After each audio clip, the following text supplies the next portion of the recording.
Hello mga loves! Hindi naman ito review kasi hindi ko pa siya nagamit talaga. Nung pagkadating kasi nito mga loves, yung amoy niya talaga grabe.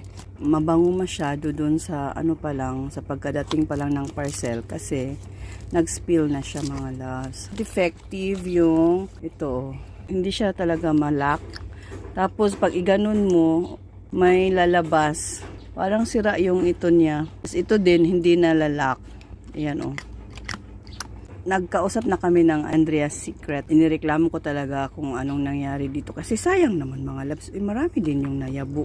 So sabi nila, i-replace na lang daw nila. So I hope ma-replace talaga. Pero kailangan ko pang mag-order ng kahit maliit na amount. So hahanap ako ng maliit na amount. Siguro yung sample na lang yung o-orderin ko yung tag 36.